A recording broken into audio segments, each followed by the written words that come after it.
Right, hello, welcome to the, well, thank you for watching the video. So I'm going to talk about my new acquisition. So I sold the Hublot, the Big Bang Unico, for a decent price actually. I didn't lose anything. Made a few $100 profit, but that's about it. And I bought a new watch. I bought the Lange Söhne Datograph. So this watch has always been my, if I have to say, my grail watch for quite a long extended period of time. So as soon as I started collecting watches, this watch has been my grail watch.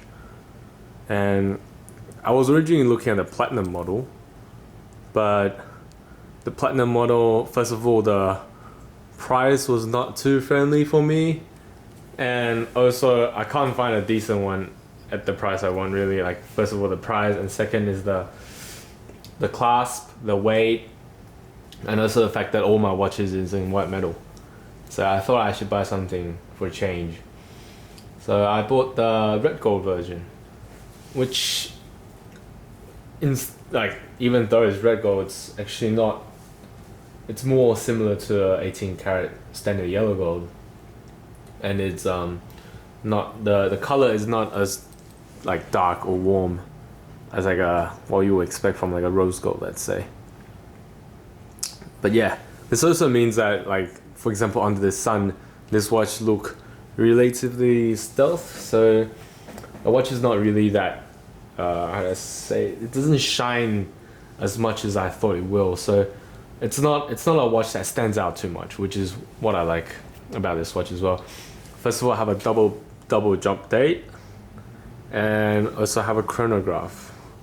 Also, by the way, it's manual winding. As you can see, I just started winding it, and the second hand started moving.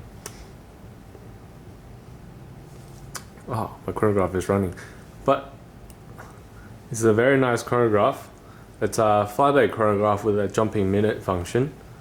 So what happened is when the second hand hit the 60-second mark, the minute dial will jump instantly when it hit past 60, instead of slowly moving past between 0 to 1 during the duration when you're timing, which doesn't really affect me, to be honest. Like, a lot of my watches is chronograph. I rarely use my chronograph for anything, really. But it's just cool. And also, this watch, you buy the chronograph movement really for the movement, like, in the back.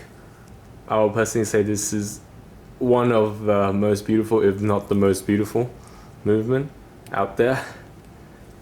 For now, anyway. It's been like this for the past, I'm not too sure how long. I do believe this watch was launched in around 1998 or something like that.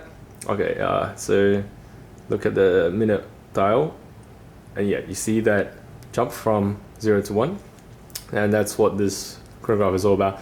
Most high-end chronograph movement have the similar functions, and this is a fire back as well. So when you press this button, the second hand and a minute hand jump back to 0 and restart again, so you can time separate simultaneous events. But that's about it. It's a double big date, as I say, which is like a very classic Lange thing that they do for most of their pieces. And it comes with a standard tang buckle, which I do want the folding class, but the Lange folding class is famous for being amazingly expensive, which I'm not really a big fan of. So I'll see if I can find one for a decent price, but if not, I'm just gonna keep the tang buckle. The good thing about the rose gold, or not the rose gold, the red gold version, is that the watch itself is not too heavy. So it's not so heavy that you will really need the folding class, for example. But if my watch is a platinum version, I'll definitely be getting the folding class, because the platinum one is very, very heavy. So now the Lange is in. It is currently the most expensive watch in my collection. I wouldn't say it's my favorite. It is definitely my grail, so it definitely hold a place in my heart, but I'm not too sure what I'll say about it being my favorite watch at the moment, because my favorite will probably still be the Patek Philippe 5726 for a daily watch. The Lange is cool, but for example, the power reserve is just too short. The power reserve for this watch is around 36 or 38 hours, I believe, which means you will technically need to wind it every 1.5 days. which is not that great. I believe it is 36 hours. 36 hours for this watch. Wind it every 1.5 day. It's pretty annoying. So this, in my opinion, is still a better daily watch. You can just put it on the winder and it will keep on running for forever.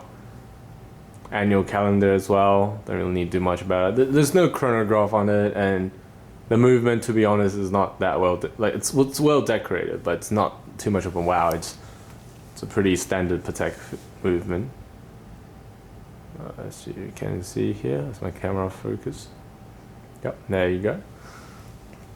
So yeah, I do hope that this. I do wish that in the future Lange maybe will put in like a 14 clasp as standard. Even if they charge more, at least put it as a standard for these kind of watch, because no one want to drop these watches onto the floor when they're taking it off, really. Especially because they're so heavy, it's really easy to drop them. So I believe this watch retail for around 70,000 American dollars, but they discontinued this one, of course. I believe this one is from 2008. I bought a second hand, of course, like most of my watches, but the new one have a power reserve on it, which personally I actually prefer the old one, which is 39 millimeters, compared to the new one, which is at the moment 41, I believe. I prefer the old one because there's a few changes. So if you look at the dial, please focus. There you go. Down here, there's a up-down function, which is a power reserve for the new one. And they remove all the Roman numerals on it, and also blot up the size, and that's about it. There's not much change on here, and not much change on the movement. It's still using the same movement pretty much. I think a bit of like a minor upgrade, but that's about it. So the watch is not a whole lot different compared to like the old one compared to the new one, but I do like the old the previous generation, which is this one I have, just because. First of all, it was the Grail watch that I always wanted when I started buying watches.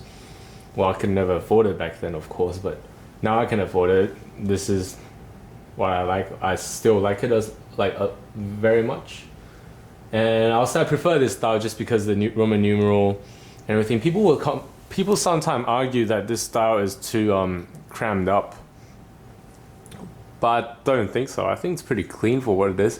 Of course, it's not as clean as a dress watch, but I think this is pretty clean for a chronograph.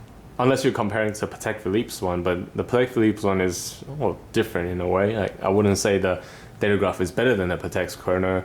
I wouldn't say the Patek's chrono is better than the Datograph. Of course, there's different value to it. You probably buy them for different reasons, and the Datograph at the moment is way cheaper than the Patek one. And Patek being Patek always hold their value better. So if you ask me if I would buy this choose this over a Patek chronograph, yes I would, but just because personal preferences. I wouldn't say it's a superior movement, and I wouldn't say it's a superior watch. So yeah, that's about it. Also a short update on my collection, which I've mentioned before. Sold the Hublot and got this in, and I'm planning on selling the Panerai in the future, soon maybe, and see if I can add in a JLC Reverso. And at the moment I've been looking at the Reverso Tourbillon, Tourbillon 2 I believe. It's a very cool watch. From the front you can't see anything different compared to standard Reverso, but in the back there's a tourbillon cage. But yeah, that's about it. Thank you for watching the video, and sorry if my information was all clunked up because I didn't really think through before I made the video. So, thank you.